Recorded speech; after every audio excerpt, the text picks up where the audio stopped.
Hi, I'll be I'll be reading some more from this book. Okay? We're up to chapter 2. Interped looked far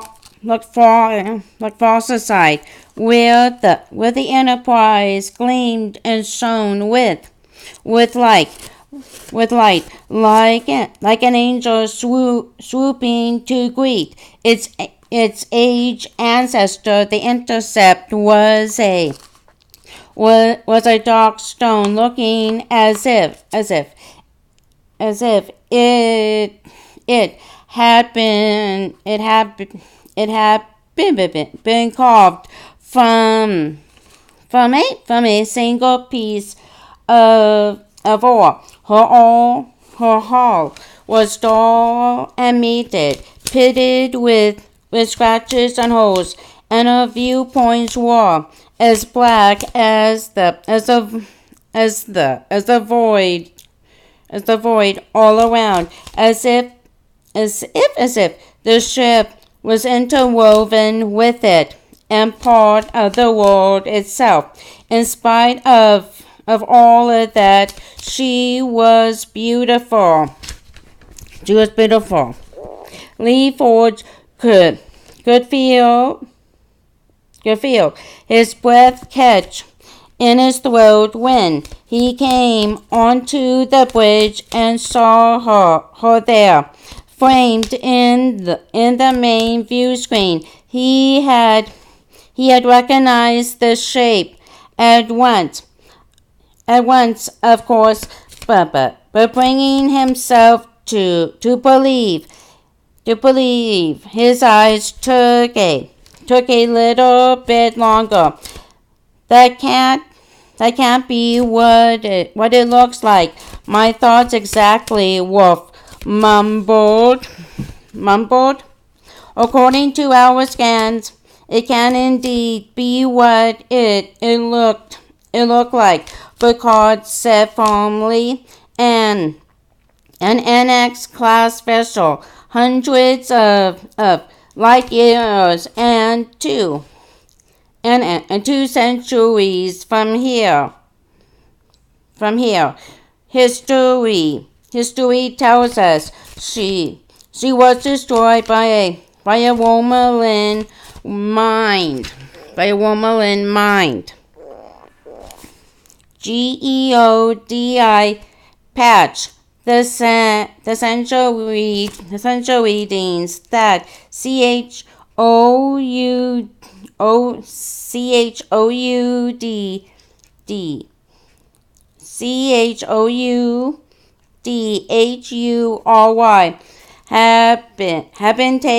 have been taken through to the bridge's engineering station.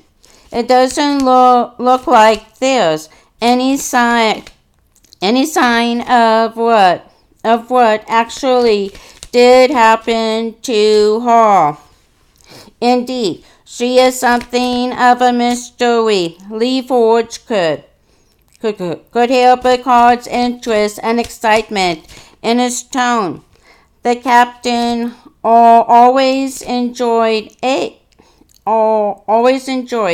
historical puzzle as much as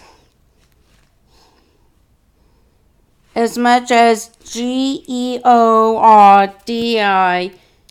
enjoyed an engineering one. He let himself smile, infected by the love of a good mystery.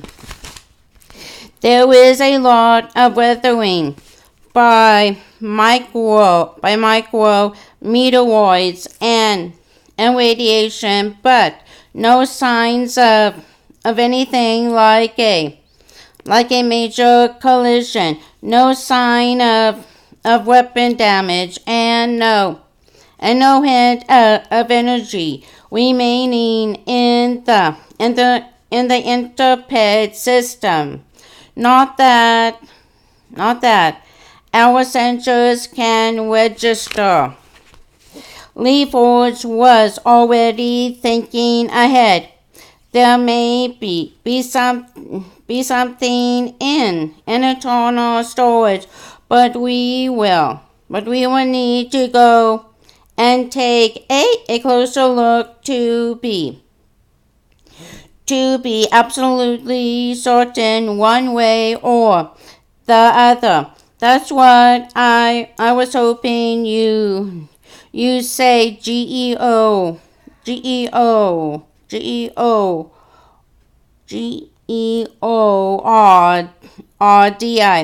So far, there's no sign of other vessels in the vicinity, but I'd like you to assemble an engineering team and go across and investigate this deficit and see if we can wake her up. First and foremost, to ascertain definitely whether this is indeed the vessel it appears to be. If so, to find out how she came to be here, and if not, then I should very much like to know what this ship actually is, and for what purpose it was put here.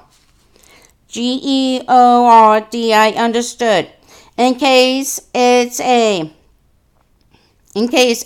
sprat to catch a mackerel, huh?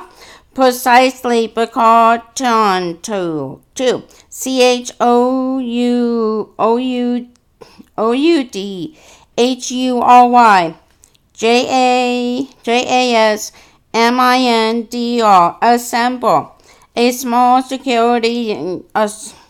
Assemble a small security team to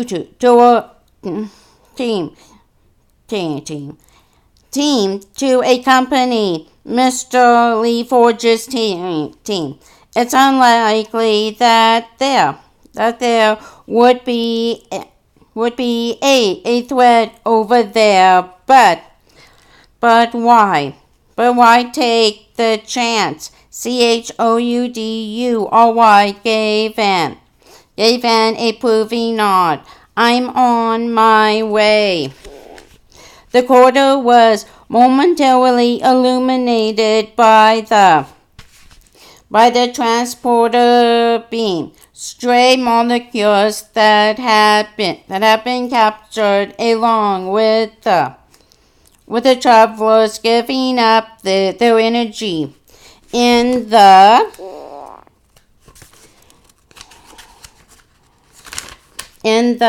visual spectrum as they dissipated.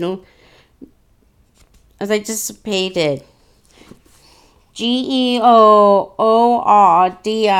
Lee Forge barely had time to register the light on the intercept's interior surfaces before it faded. He and the entire away team were wreathed in white, like ghosts in old fiction. Their faces turned bloodless blue by the gentle lightning around the edges of their helmets, face plates. The white EV suits were molded to the individual, making them tight-fitting but comfortable, and were designed to prevent the wearers from becoming ghosts they already resembled. resembled.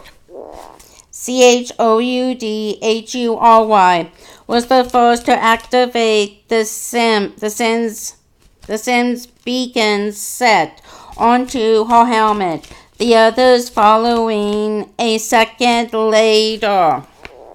LeForge had brought 3 engineers with him, all with equipment belts around the waist of the EV suits. CHOUDHURY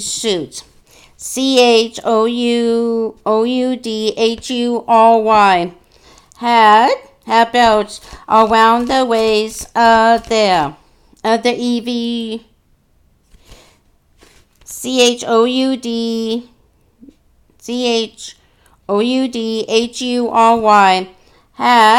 had brought two security guards with her. The 7 of them were now standing in the central quarter on B deck, and GEORDI was surprised by how narrow it was in comparison to the companionways on the Enterprise. The walls overhead and deck were all a dark gray through the specs. GEORDA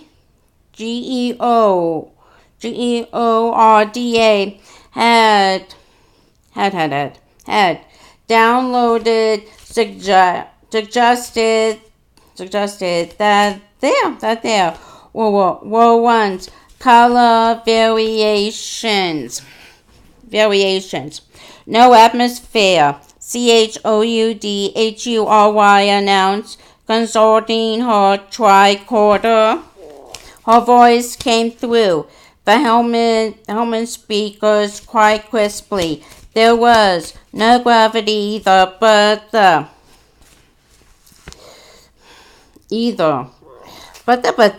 the suits' magnetic boots held them to the floor quite effectively. No surprise, LeForge responded, glancing at his own tricorder's display. Temperature is the same in here as it is outside the ship. There must be quite a few breaches, possibly all very small. Weapons fire, CHOUDHURY asked. I mean, old style projector weapons.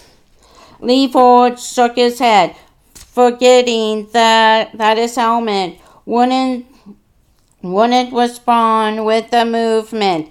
The systems, OORT cloud, more likely. Shields and navigational deflector control must have been down. Shields, not in those days. They had to polarize the hull plating.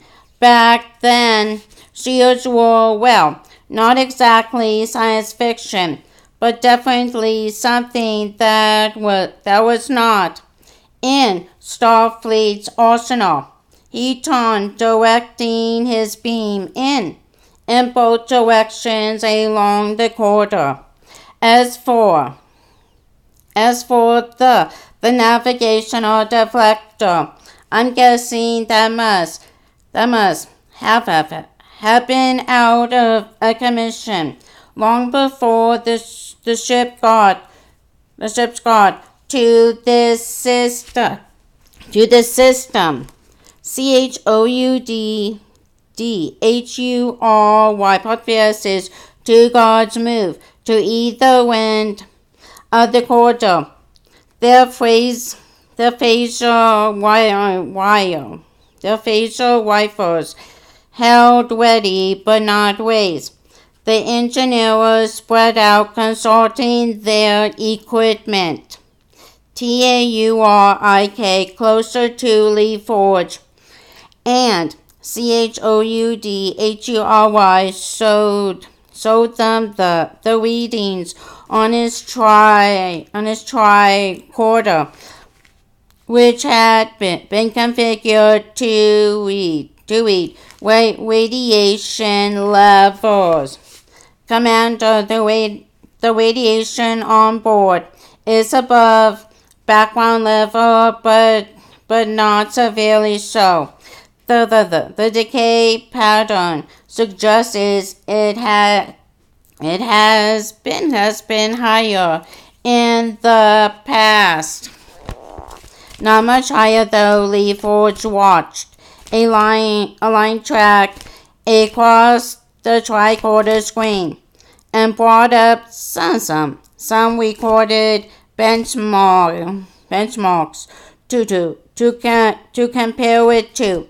There was a trace for background radiation, a trace for the ship's own EM background, and a trace for the output of the parent star of the system they were now in. He tapped his suit's comm unit.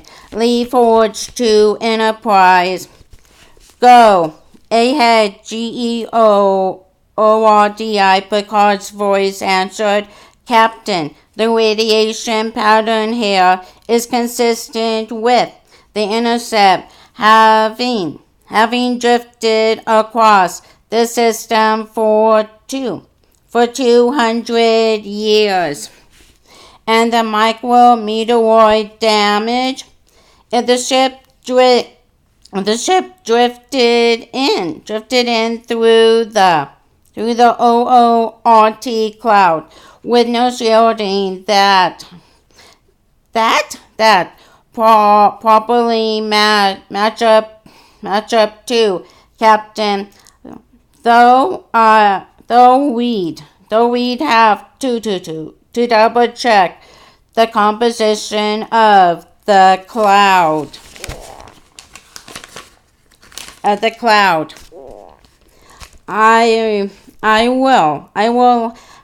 will have that arranged, Picard responded. Then GEOORDI could just make out his voice ordering someone to launch a probe before returning to address the away team.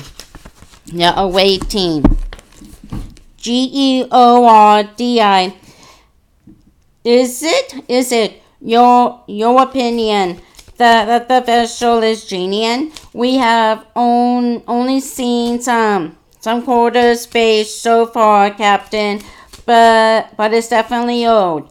If this isn't actually the NX-07, then it must be a reverse engineer job contemporary with the original. I don't have any doubts that the ship has been drifting here for 2 centuries. It's definitely not a modern vessel placed here for our benefit. Our benefit, understood. Picard out. Lee Forge could hear the relief in the captain's voice and a hint of the same pleasure that GEOORDI felt at the increasing certainty that this was a genuine piece of history. Where do you want to go first, Commander? CHOUDHURY HURYS, the bridge and engineering. TAUR,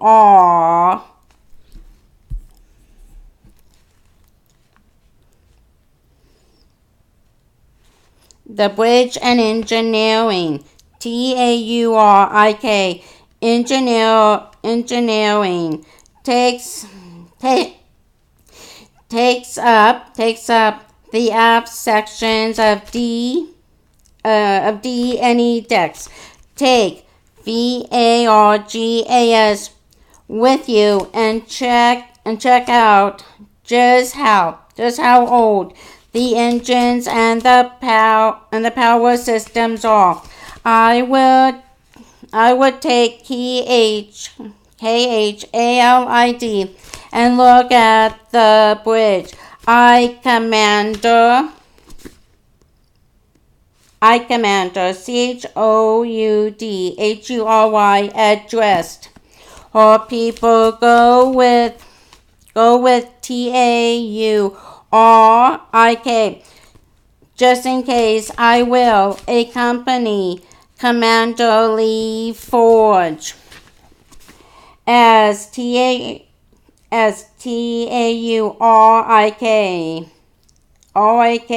ensign EMILIA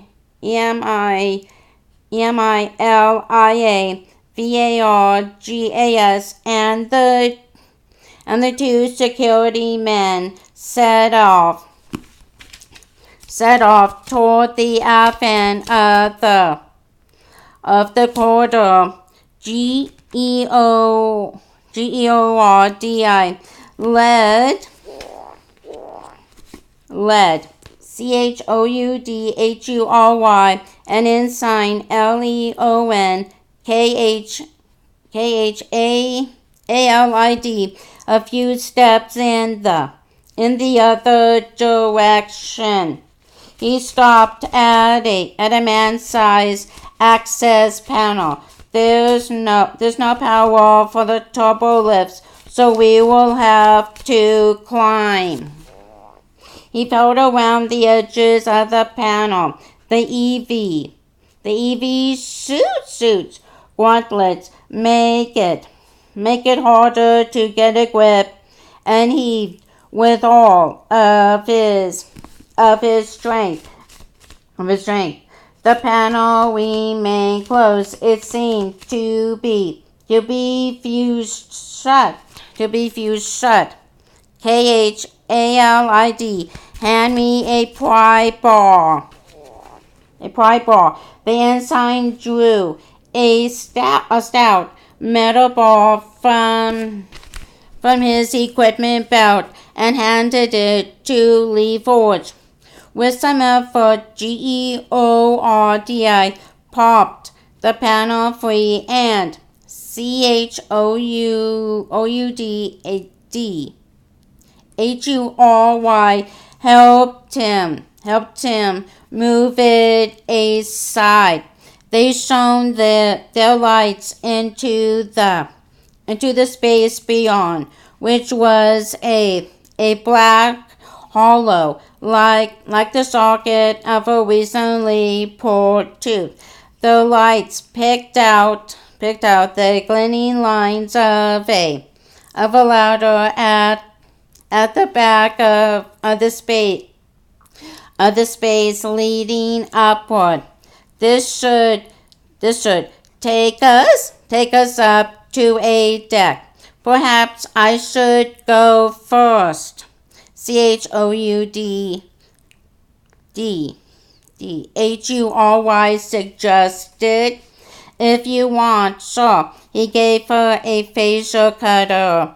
At the top, you will have to cut through the door. Understood.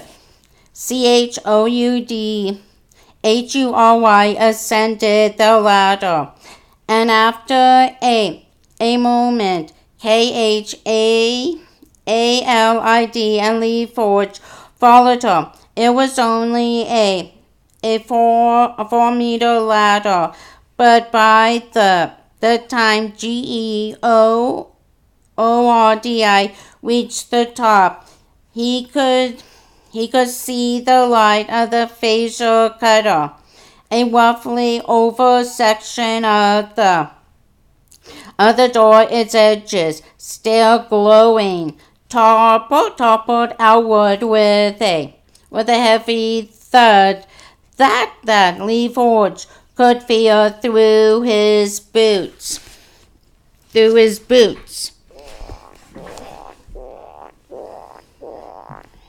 The three of them ducked through into the bridge, careful not to stumble.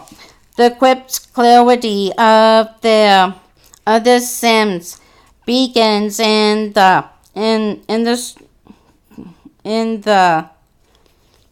crisp clarity of the Sims beacons in the startled chamber picked out horseshoe-shaped stations on either side of the forward part of the bridge, with the helm console between them. The main view screen was smaller than GEORDI had expected, and totally made it black. The captain's seat should have been in the center, of course, but only the base of its mounting was there. More stations were set behind the center position, including a table-like affair recessed at the rear of the bridge. There was no sign of the crew that GEORDI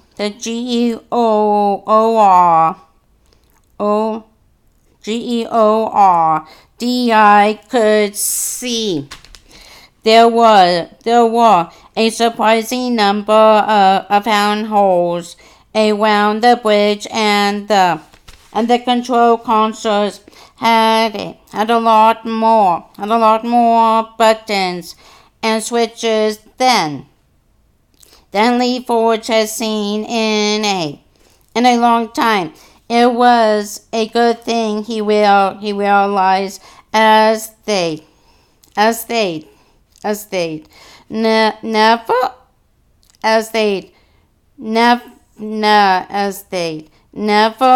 never even see the label on a smooth LCARS console, as if it was as dead as these boards. Maybe he thought they had the right idea back in the day. He moved to the center of the bridge, standing over the stump of the mount for the captain's chair, and turned a slow 360 degrees. One part of his mind was concentrating on directing his light at points of interest, looking for any sign of a member of the crew, or for any sign of energy, or for clues as to what happened to the ship. The other part of his mind was just drinking in the fact that he was standing on the bridge of an NX class ship inside a piece of history. He got a sudden flash of what Counselor Troy's abilities as an empath did, as he felt, or at least imagined he felt Captain Picard's envy at his being over here. There aren't any visible breaches here, Lee Forge noted, and the Enterprise's sensors didn't register any lifeboats or escape pods as missing. So what happened to the crew? CHOUD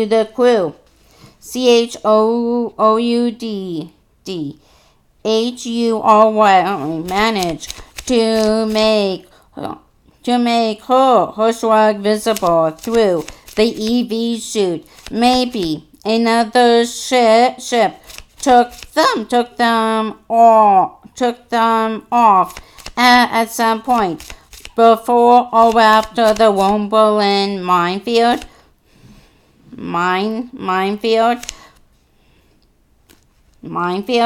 Before or after she ended up here. Take your pick. GEORDI walked further across the bridge, playing his lights into every corridor, with no atmosphere to scatter the light. The disk of brightness projected onto walls and floor were beautifully pure and illuminating, but not very informative. On the starboard side of the bridge, tangled nests of steel basculatory casts,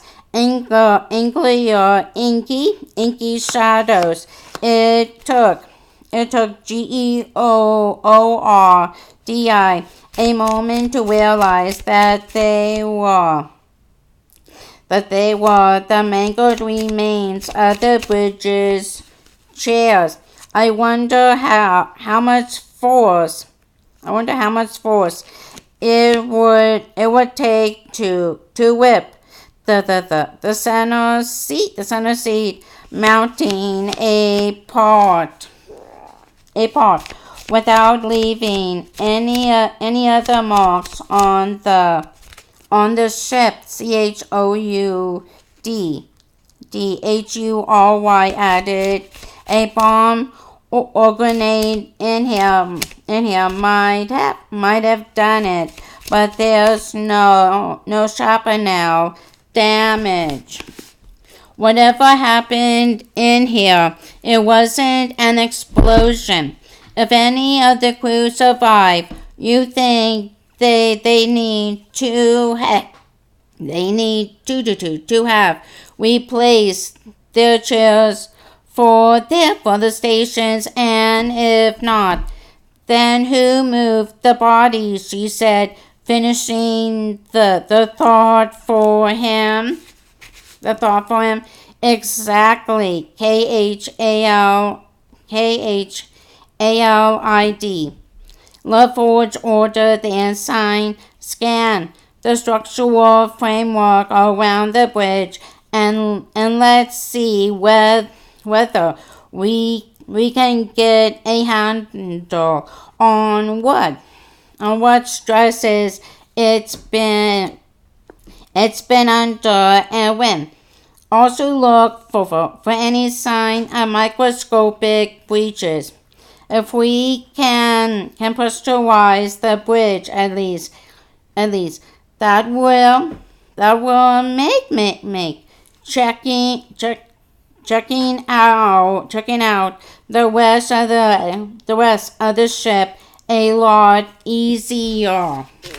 I saw, KHALID said, and began attaching deep scanning nudes to the wall.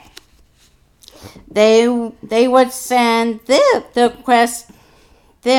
questing signals into the structure into they would send the questing signals into the structure and link the results back into a tricorder.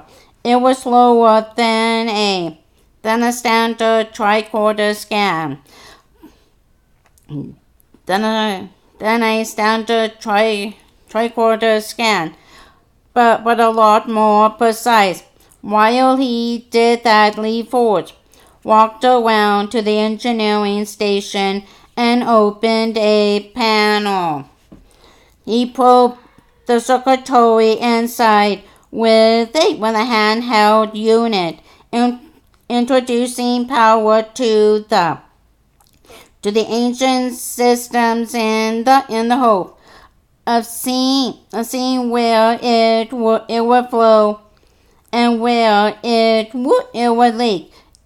It simply didn't react at all. He let out a sigh, thinking that he may as well have tested the energy flow in a walk. GEORDI resigned himself to the idea that this was going to take a long time. While Lee Forge and KHALID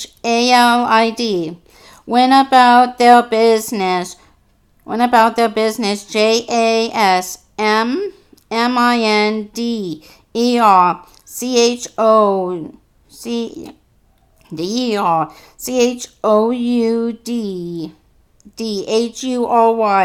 made her own survey of the bridge. It was simply startled and in her opinion creepy. Even an empty ship usually had some remnant sense of the other people who had been living aboard. Sometimes new ships even held an intangible mood of expectancy as they anticipated the arrival of their crews. Intercept didn't feel like either of those. CHOUDHURY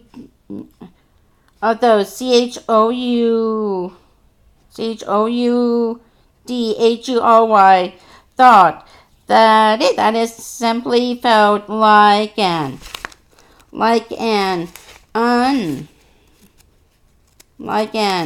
unreal thing, out of place and not belonging. Worse still, it felt like it couldn't possibly stay, but would disappear from their sight and the memories at the first opportunity. At the first opportunity, just like her crew seemed to have done, shivering inside her EV suit. She searched in vain for any sign of deliberate violence or weapons damage. There was none, but something else drew her attention. The walls, imploded monitor screens, and console surfaces in this part of the bridge seemed to be coated with something.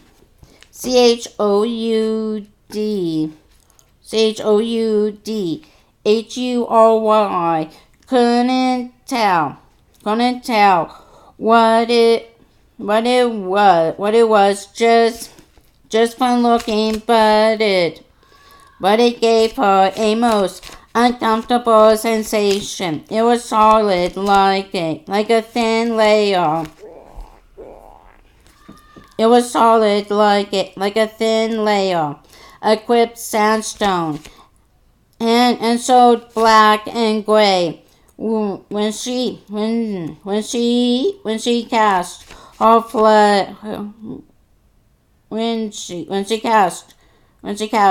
her flashlight over it. "Commander," she said, "there's something odd here." "Odd?" LeForge put the power unit back in his belt and came over to her. She drew her finger along just above the layer of sediment. There's a coating of some kind on this half of the bridge. The walls, the consoles, furnishings, everything. It's like some kind of fungus, maybe. I mean something that grew here 200 years ago. Whatever this is, it's been here for a lot longer than 200 years. He reached out a hand to touch it, but Choudhury stopped him, suddenly sure that she shouldn't let him disturb it. It didn't look infectious or anything like that, but something in her subconsciousness warned against messing with it. "Commander, maybe we should have this stuff checked for biological agents just in case." LeForge looked at her for a long moment, then looked back at the material on the wall. "Yay, maybe you were right."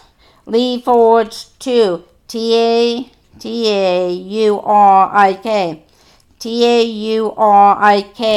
Here. Taurik. Is there any sign of energy remaining in the system down there? "Negative, Commander. I would venture that even a cold start would not revive the engines. They are almost fossilized." That's about what I figured," LeForge sighed. "Another thing, we are seeing a sort of petrified mold or something in part of the bridge.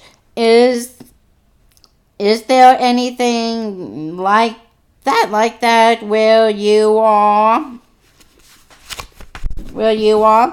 There was a long pause, and Choudhury could hear a faint shuffling as Taurik Apophis' comm system picked up his moving around. No doubt he was looking for the ENCRUSTATION.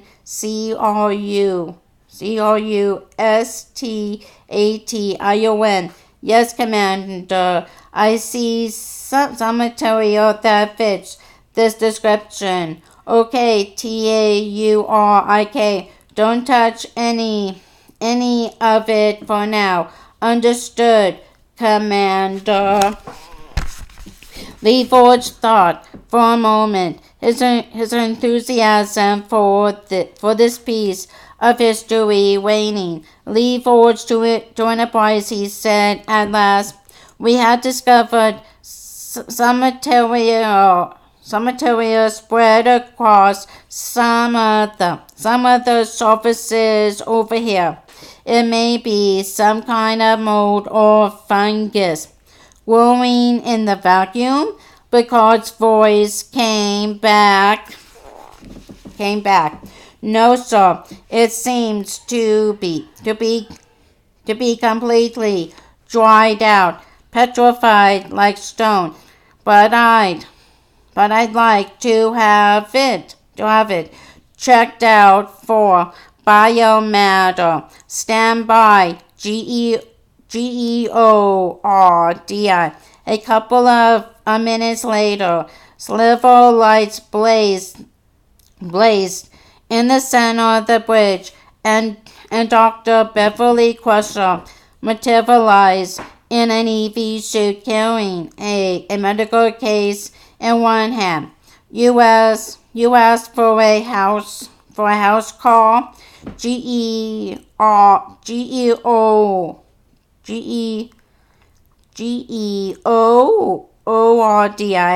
I guess I did. GEORDI said with a grin. He led her to a large patch of the petrified material on the port side door. This stuff definitely isn't part of the ship, and it looks like it might be some kind of biomatter. Beverly took a medical sensor from her case and directed it at the material. A faint spread of light from the device vaporized the surface molecules of the material, which sparkled in the beam. Almost immediately, the device the device flashed to announce that it had analyzed the particles through the faceplate of a helmet. GEORDI could see Beverly's expression take on a grim sadness. There was no sign of a surprise in the expression, though. Organic material, she confirmed. Is it safe to touch? Safe, yes. Beverly extended a hand and gently rubbed at the organic matter. It rubbed away easily, crumbling to dust that sparkled in the beams of their lights. Under it, a darker patch was revealed. It was a fragment of blue cloth, which GEORDI didn't recognize at first. Then he remembered that back in the days of the NX class, Starfleet uniforms were all blue jumpsuits. Damn, he was spurred. Is that what I think it is? I'm afraid so. I'm afraid so. GEORDI. The biomatter is not a fungus or micro or MICROBIAL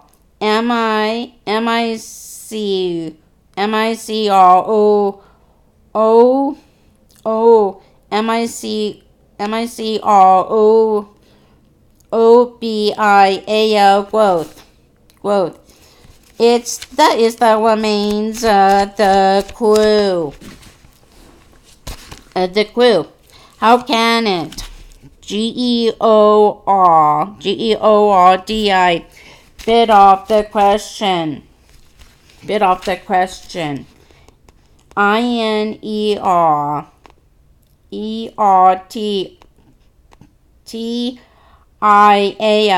dampening failure. Dampening failure. I think it's pretty clear cut. GEORDI crusher shivered. The motion visible even through the EV chute. The impacts at near. Well, near RELATIVISTIV IT velocities have put visible dents in the walls. And well, you can see how it has affected the cells of the crew's bodies. Like dropping a tomato off a skyscraper. Unmistakable. Damn. GEORDI whispered again, listening to Dr. Crusher's explanation. CHOUDHURY felt a chill. Her urge to avoid touching the biomatter had been right, but for the wrong reasons. The stuff wasn't a threat, but it was human remains. So ought to be treated with respect. She looked around the bridge with a new viewpoint. The ship didn't seem so unreal now. It wasn't a thing out of its time. It was a war grave and demanded a certain reverence. I will collect samples of the remains from as much of the ship as we can reach. Dr. Crusher was saying. Hopefully I can identify specific DNA markers and pass on the word to the descendants of the crew. Understood, because voice answered. I will let Starfleet Command know what we have discovered so far. Picard out. After several hours, Lee Forge had been glad to return to the Enterprise. Discovering the remains of the crew had been oddly reassuring. But GEORDI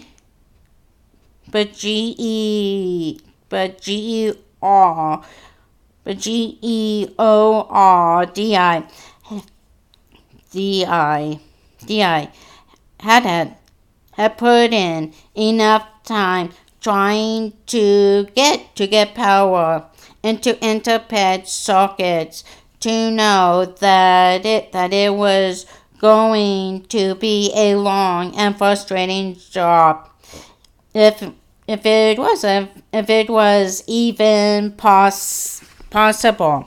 The engineer had returned in a somber mood and was still feeling that way when he reported to Captain Picard on the bridge. There's no sign of enemy fire. From the condition of the remains, it looks like a massive failure of the internal dampening system killed the crew. Whether that was caused by the shock wave from a mine, there's just no way to tell without assessing the automatic loss. All Obviously, that's something we will be focusing on. Lee Forge hesitated. He shook his head. I don't know, but if it was caused by a mine right after the ceasefire, Picard nodded understandably. It's a sad truth, and one with no constellation to it, that someone must always be the last casualty of a war. All too often, it's an even more unfortunate truth that the last casualty of a war occurs after the ARMISTICE has been signed. Worf, sitting at Picard's right, nodded sagely.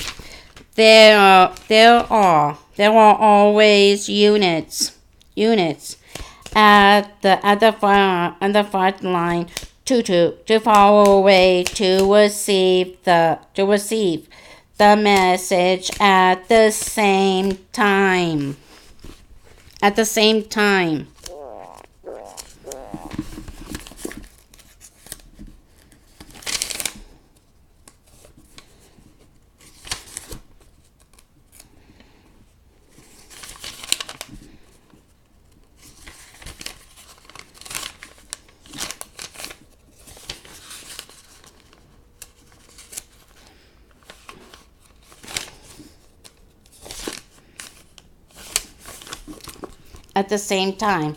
Indeed, I wonder if it would have made a difference to the relatives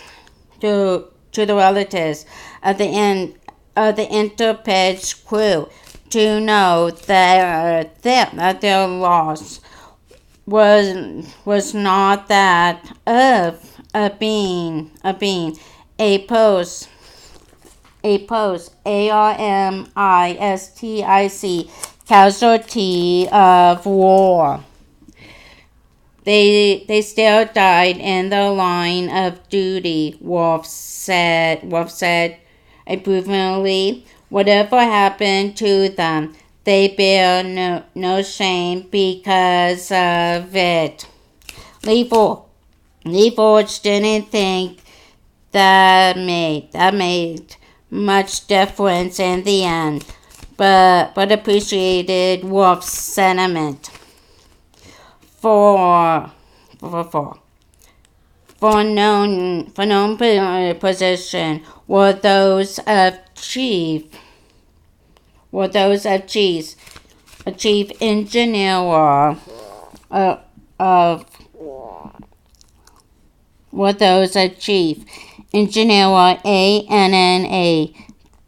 ANNA BYELEV and ensigns YUKKIO KAWAZAZANA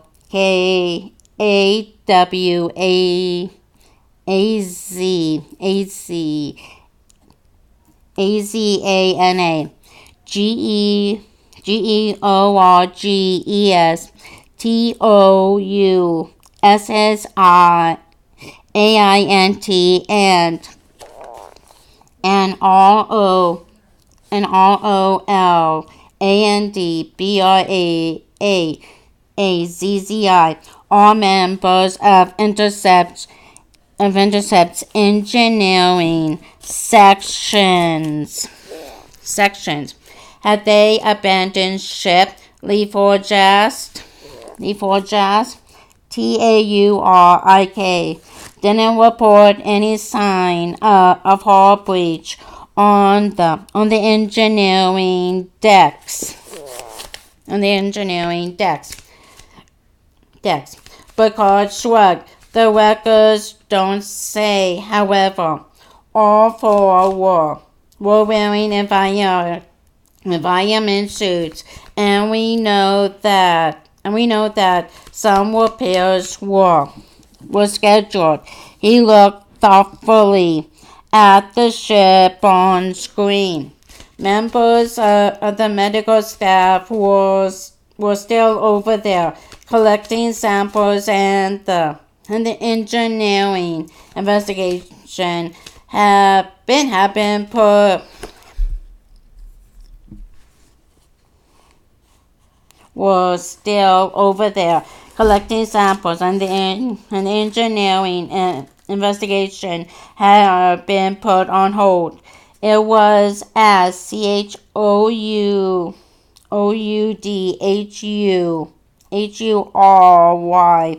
had pointed out in her report, a war grave. A war grave. We don't even know as of yet how many of the crew died on board, let alone why. Why? It definitely be worth further investigation, Captain. In EV suits, everything's dead over there. There are a few. There are a few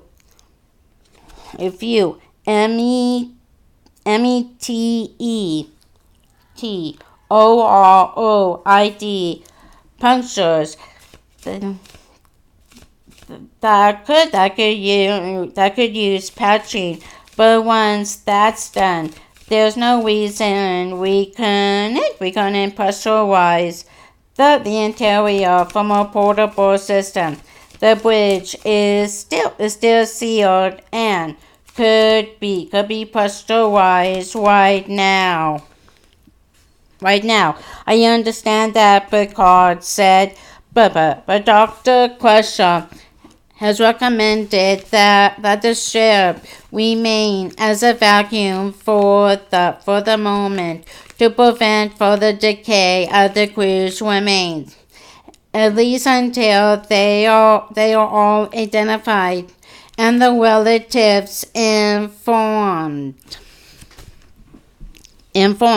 How long is that likely to take? I have no idea, Picard admitted. Let's ask her. Dr. Crusher had brought back numerous samples from the Intercept bridge in sealed starter containers. She didn't want any of the other remains contaminated by exposure to cells floating around in the Enterprise's atmosphere. She was analyzing a group of samples in the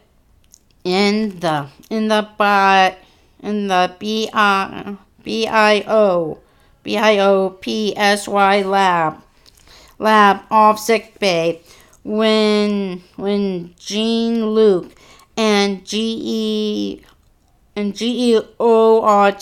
entered. Samples that had already been tested were placed still in their starter vials on a tray to one side of the analytical equipment. Captain, I was just about to call you. You have results? Crusher indicated the samples of fossilized organic material on the tray. I have been able to date the remains. How old are they? 2.5 thousand years. And 2.5 thousand years. GEORDI was brought up short. That's What? Are you going with us? No. No. That's impossible, he blurted out. The ship itself The ship itself isn't that old, Picard frowned. Beverly, I thought you said that these were the remains of the crew. Or, or, are you now suggesting that it was perhaps some more ancient organic samples brought on board and released? No, the DNA matches up with the service records of Intercept's crew. The biomatter adhering to the walls is there remains. Then the dating must be wrong, Lee Forge insisted. They can't have been there for 10 times longer than the ship. The very idea was absorbed. It's not. I ran a level 1 diagnostic on the analyzer, and it's working perfectly. It's working perfectly.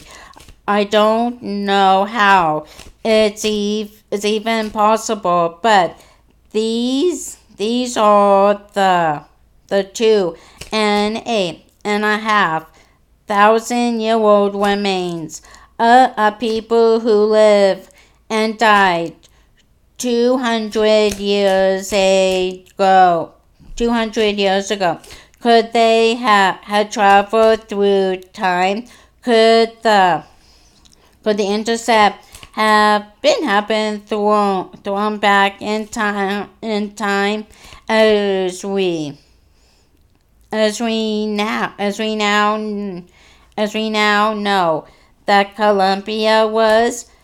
Because voice had become tight, his eyes urgent, and Beverly understood all too well why that would be. Columbia's time travel had eventually led to the creation of the Borg, and Jean-Luc's history with the Borg ran deeper than his own blood did. I wish I could say, but in this condition, there's no way to tell. The cellular side effects of exposure to CHRONITONS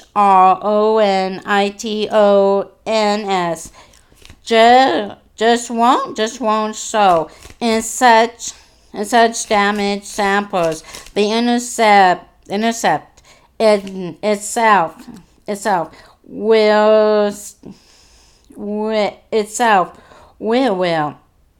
hold more clues to that than the remains will. Does that mean I am clear to go and look? Geordi asked. I think so, Beverly said. We have identified matter from all of the crew that were on board when Intercept was lost. We still have to decide what to do with the rest of the remains. But if you can test pieces of the ship that don't have biomatter on them, then I don't see why not. Why not? Believe me, doctor, I would be a lot happier to test parts that don't have remains on them. Captain, make it so. Call a senior staff meeting as soon as you have results. Aye, Captain. The senior staff meeting was held in the briefing room aft of the bridge. Geordi barely even noticed the golden models of prior vessels named Enterprise on most days, but today his eyes were drawn to the sample lines of the first warp capable Enterprise, the NX-01. Today it reminded him of the ship that remained off the Enterprise's port beam. The past, GEORDI thought, encroaching on the present, or maybe it was the other way around. Picard was already seated at the head of the slightly curved table. Worf beside him. Beverly was opposite Worf. GEORDI took a seat as the captain asked, Mr.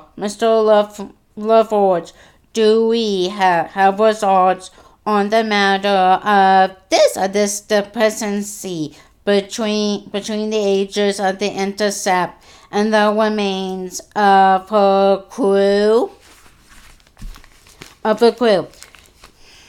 GEORDI nodded. We have thoroughly scanned the intercept structure down to the sub-atomic level, looking mainly for temporal stresses, and using a CHRONOTRON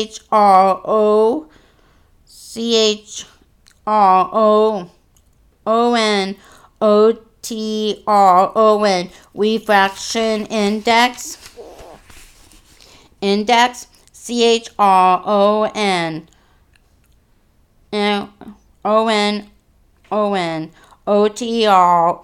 Picard Echo. Don't you mean CHRONITON? GEORDI tilted his hand in a so gesture. Sorta. When we pass energy through the CHRONITON particles, it generates CHONOTRON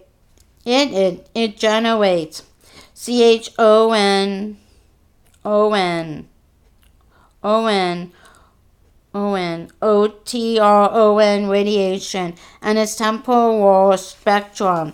Worf glowered and Picard winced, holding up a hand. Your conclusions will suffice, Mr. LaForge. The engineer was suppressed a smile, feeling a little more at ease about the strange mix of passes that the samples and scans had revealed.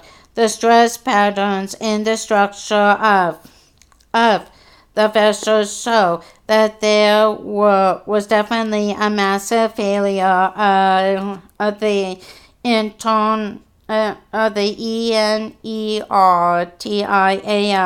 dampening system, and that this seems to have happened around 2,500 years ago. It looks like Dr. Crusher was right. Then the intercept traveled through time before her before her before her before her demise.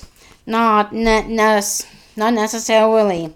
All we know for sure is that she experienced a chronological duration of 2.5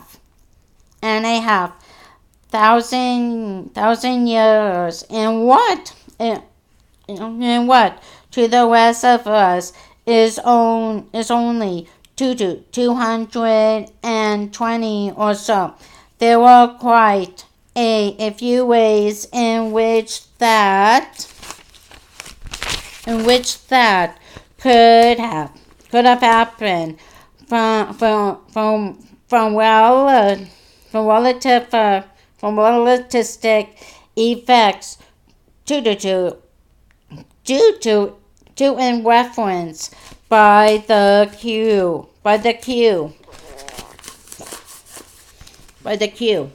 Solely the intercepts internal logs would provide a clue. Beverly suggested they would, but we have no way to access them right now. She's not just a dead ship. She's fossilized. Speaking of fossilization, Picard said, this petrified material on board the remains of the crew. You suggested the cause of death may have been a failure of the INERTIAL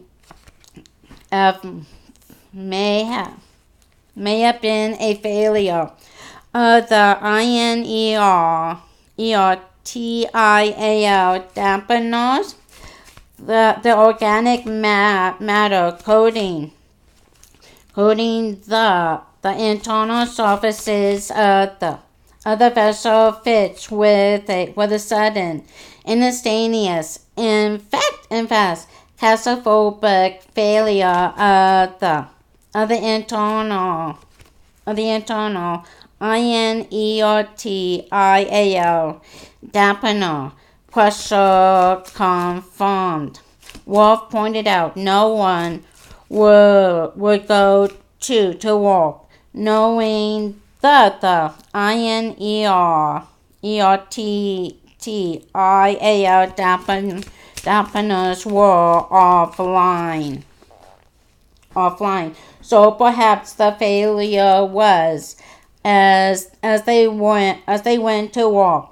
Might something in the power systems have caused a loss of dampeners when they engaged the warp drive? Those vessels didn't have the degree of a multiple redundancies and their systems that we have today. Maybe, but I don't think they were just making the jump to warp when whatever happened. If they were all the Leafors paused, took a breath, all the remains would have been distributed on the aft bulkheads. In fact, we are seeing a greater concentration of organic matter on the port side of each occupied room. That would suggest that the ship was originated with the starboard side leading in the direction of travel. Picard nodded thoughtfully. Then the Intrepid may have been may have been engaging in maneuvers at what for the era was high war could be GEORD. I agreed. Then they tried a maneuver that was too violent for the tolerances and something gave out. They must have considered the situation to be rather desperate if they were willing to make such a risky maneuver. It was the era of the old Womberlin Wolf reminded them. Perhaps they were engaged in a dogfight, or at least under attack and pursuit. Lawford shrugged. The fact is, we just don't know. All we know is that the INEOTTIAL dampeners failed totally, and the ship was being led by its starboard side at the time. Again, we need to access the onboard logs to be sure, and that means restoring power over there. Picard stippled his fingers.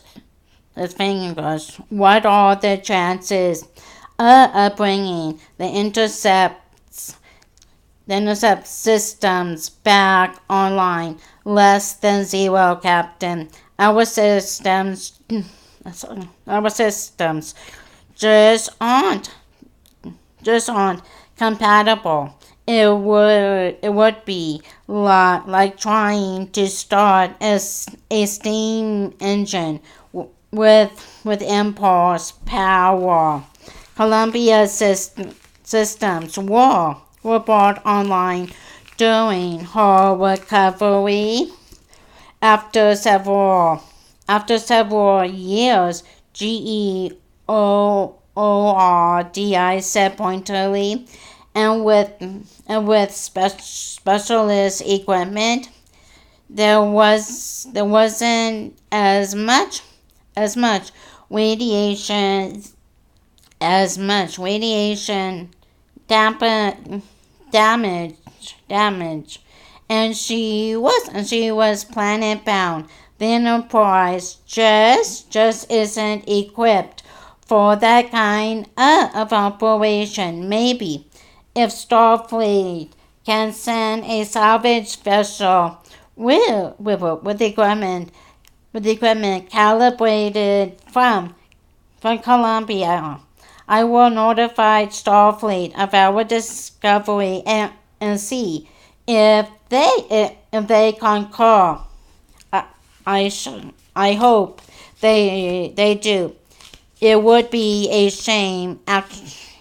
It would be a shame, actually, maybe even a crime, to leave the intercept out here. I definitely concur with that. GEORDI, Picard said with a nod. He rose. Now we just have to wait for Starfleet's response. That GEORDI knew would be the hard part. Waiting instead of doing was never easy, and he could hear in the captain's tone that he felt the same way. As they all filed out of the briefing room, LaForge decided that it was time to check in on engineering. If nothing else, at least the heartbeat of the Enterprise could make him feel better. Off duty, while the Enterprise stood watch over intercept. LaForge didn't feel in the mood to socialize. The age of intercept and her crew nagged at him, competing with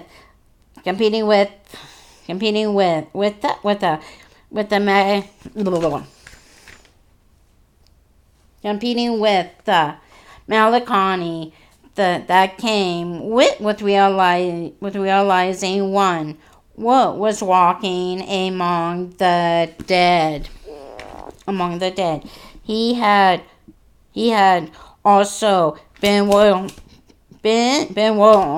working for something like 12 hours straight, and could use sleep more than anything else. So he returned to his quarters, showered, and went to bed.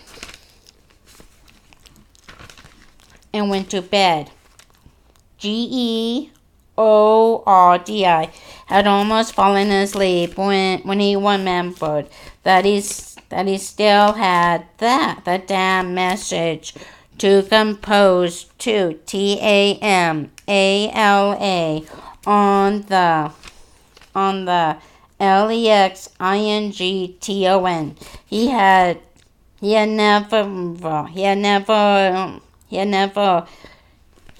never been much good at putting his emotions into words, at least not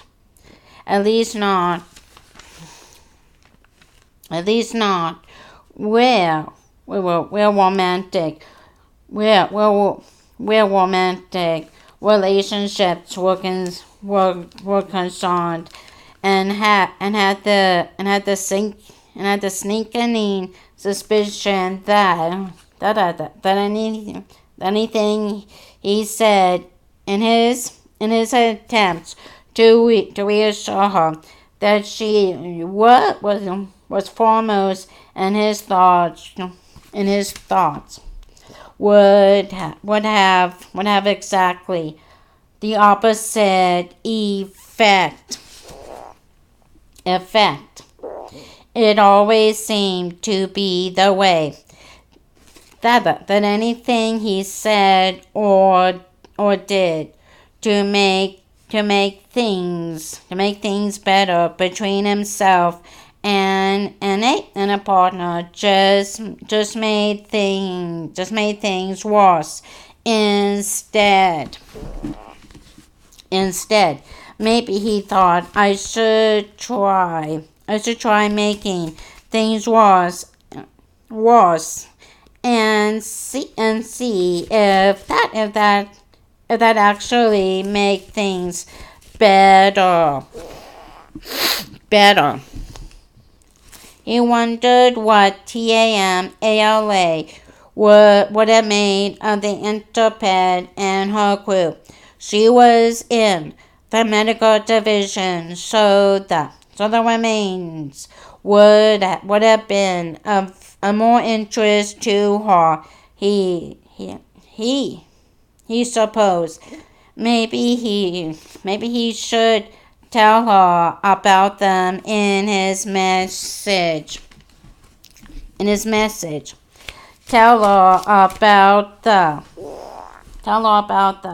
INERTIAL Daphnis and the age of the structure of the ship, and how amazing it was to walk in the starship architecture of a bygone age, and feel the switches between them and four fingers. And four fingers. He was out of bed before he even realized that he intended to get up, and in a few minutes he was in an EV suit and beaming across to intercept. He materialized on the bridge, which was exactly as he had left it earlier. It felt like standing in a tomb, not as a grave robber, but as the explorer.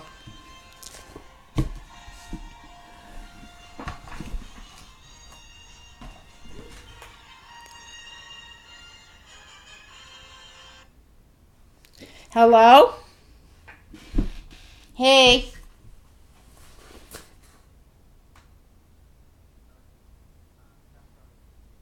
Yeah? Yeah?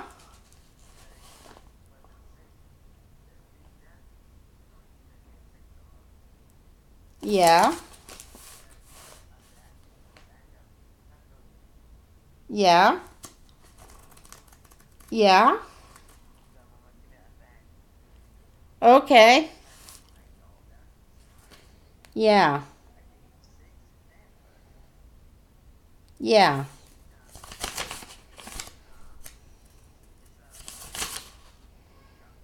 Oh, okay. Yeah. Yes. Yes, I do.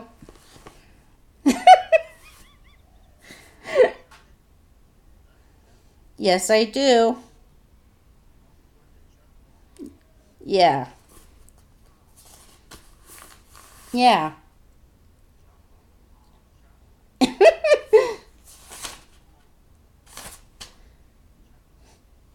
Okay. Okay. I'm in my room. No. Because. Okay, I will. Yeah. Okay. Okay.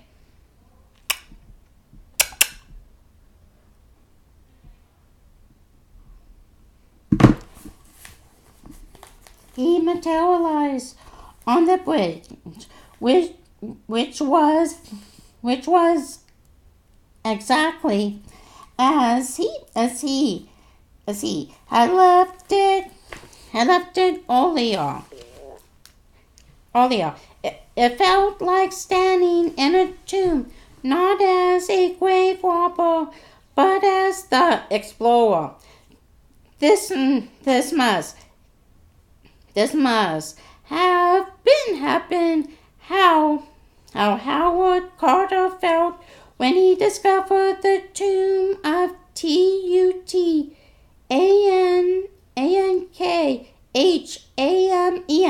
Carter had said he could see wonderful things when the tomb was first opened, and Geordi casting his light around on the Interpitch Bridge through thought that the buttons, switches, and handholds were in their own way wonderful things. They were wonderful because they had survived. There was a discolored patch on the wall directly below the main viewer. It was a dull bronze rectangle, and Geordi realized after a moment that it was the ship's dedication plaque. Another wonderful thing. He knelt down by it and rubbed the petrified. He rubbed The petrified remains aside with as much care and respect as he could. The plaque read Intercept NX-07 San Francisco off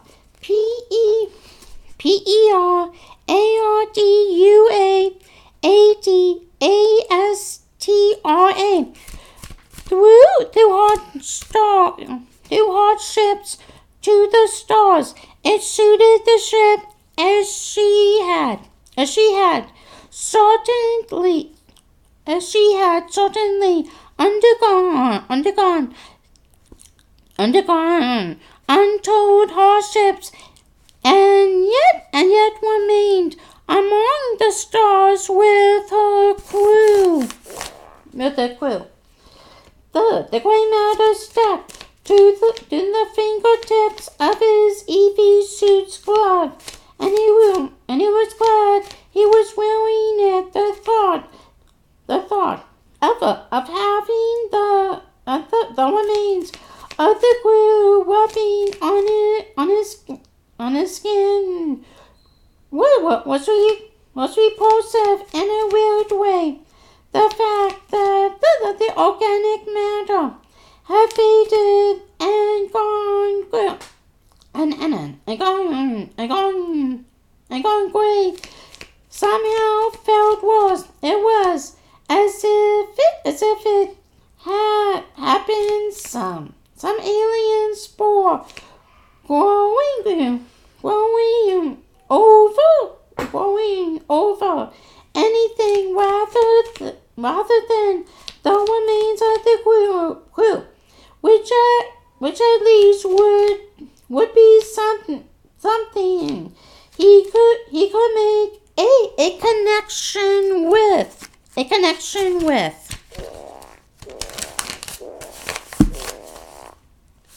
The longer he looked at the grayness on his glove, the more creeped out he felt. Was all the organic material on his glove for one person, or was it a composite? A composite of particles from everyone on the bridge that had drifted since the ship's gravity failed and eventually settled in a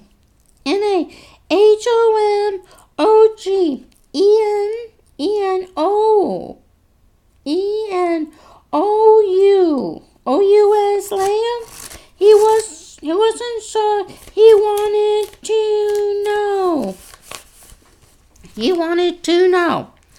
Wolf was right about one thing. Picard's voice said, startlingly loud in his helmet speakers. GEORDI jumped and saw that the captain was standing next to the helm console in his own EV suit. GEORDI hadn't even noticed him beaming. It's an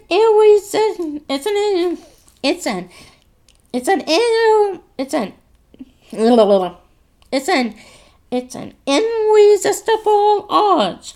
One I freely admit I couldn't pass up.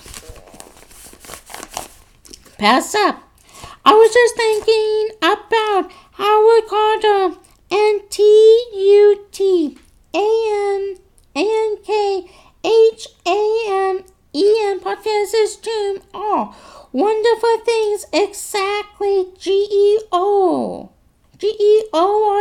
chuckled. So, what brings you back across here? While you are off duty. I couldn't sleep and To be honest, something about the ship, I don't know. It's under my skin. The wonderful things, I mean, not the crew's remains. Sometimes Picard said it's not just the treasures.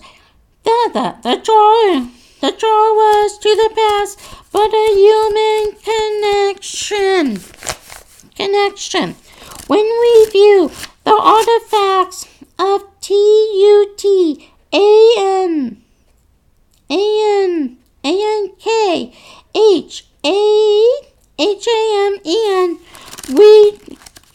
we don't just admire the artistry and ingenuity of the people who created them, but we also pay our respects to who they were.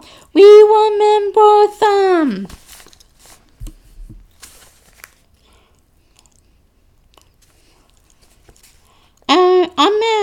Amaya,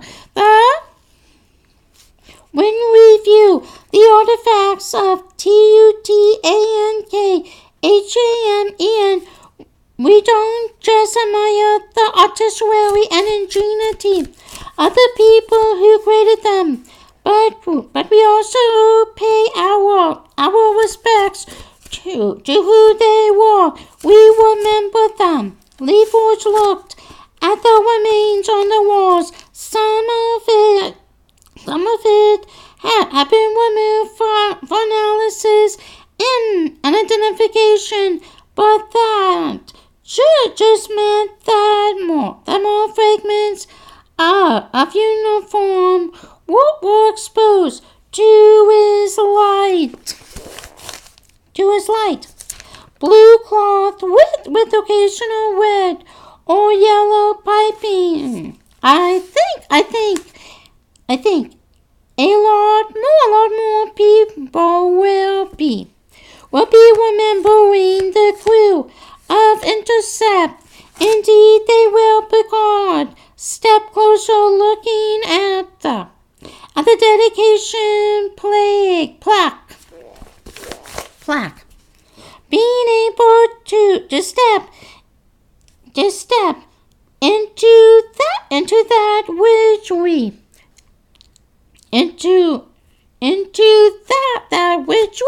we ordinarily just read in history texts is marvelous enough, but to be able to add a new page, that's a special thing. GEORDI, I guess it is.